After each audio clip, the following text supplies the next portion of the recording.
कालू कौवे और बंटी कबूतर की शादी की उम्र निकली जा रही थी। कालू कौवा जहाँ 40 साल का तो वही बंटी कबूतर 35 साल का हो चुका था। एक दिन बबली कबूतरी अपनी ननद गुलाबो से कहती है, अरे गुलाबो, मुझे बहुत चिंता हो रही है। हमारे पास किसी चीज की कमी नहीं है, सारे धन दौलत सब चीजों से भरी पूरी हूँ मैं, पर मेरे बेटे कालू कौवे और बंटी कबूतर की शादी नहीं हो रही है। उनकी शादी की उम्र बढ़ती जा रही है। अब मैं क्या करूँ, तू ही बता।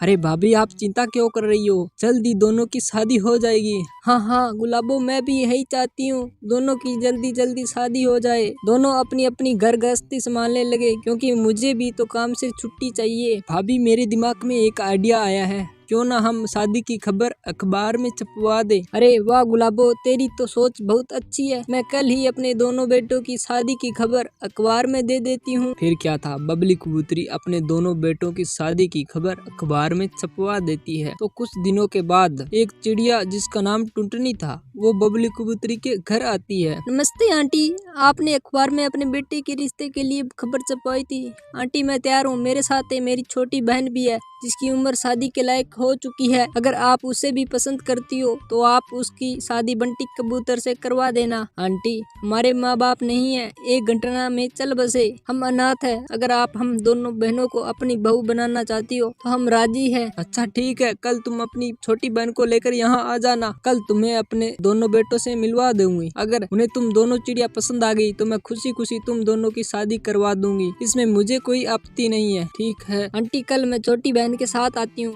अगली सुबह चिड़िया अपनी छोटी बहन टूनी चिड़िया के साथ बबली कबूतरी के घर आ जाती है। आंटी जी, ये मेरी छोटी बहन टूनी चिड़िया है। बेटा कालू और बंटी, क्या तुम दोनों को ये चिड़िया पसंद है? अगर पसंद है तो मुझे बता दो, तुम दोनों की शादी चिड़ियों से करवा दूंगी। तो कालू कौवा टुनटुनी चिड़िया को पसंद करता है और बंटी कबूतर टूनी चिड़िया को पसंद करता है, और दोनों पसंद करने के बाद वहाँ से चले जाते हैं। तो बबली कबूतरी उन दोनों से कहती है, देखो टुनटुनी, तुम घर में बड़ी हो, इसलिए मैं तुमसे कहती हूँ, तुम्हारे माँ बाप तो है नहीं, इसलिए मैं तुमसे कह रही हूँ कि शादी जल्द करना चाहती हूँ। इसलिए कल से ही तुम दोनों बहनें यहाँ पर रहने के लिए आ जाओ, ताकि मैं तुम दोनों के लिए जेवर बना सकूँ। हाँ बिल्कुल, चिंता मत करना, शादी का खर्चा मैं ही उठाऊंगी। अगली सुबह टूनी चिड़िया बहन टुनटुनी के साथ फिर से बबली कबूतरी के घर आ जाती है। गुलाबो, आज से ये दोनों बहनें तेरे कमरे में सोएगी, और हाँ, मैं चाहती हूँ कि मेरे बेटों की शादी जल्दी से जल्दी हो जाए और कोई विपत्ति ना आए। हाँ भाभी, शादी एक बहुत बड़ी जिम्मेदारी का काम है, मैं भी चाहती हूँ कि शादी जल्दी से जल्दी हो जाए।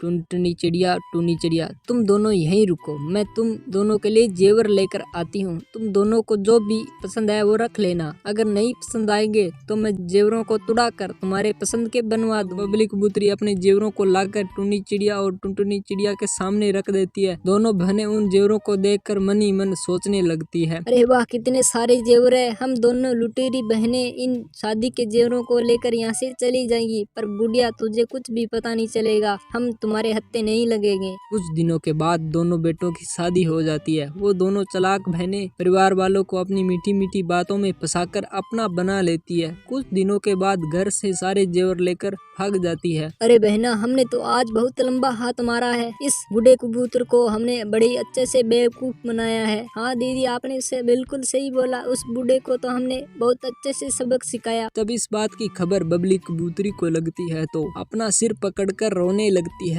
हे भगवान, क्या हो गया, मैं लुट गई, बर्बाद हो गई, दोनों लुटेरी बहनें मेरा सब कुछ लूट कर ले गई। ये आपको स्टोरी कैसी लगी? अगर अच्छी लगी तो लाइक कीजिए, और ऐसी वीडियो देखने के लिए इस चैनल को सब्सक्राइब कीजिए।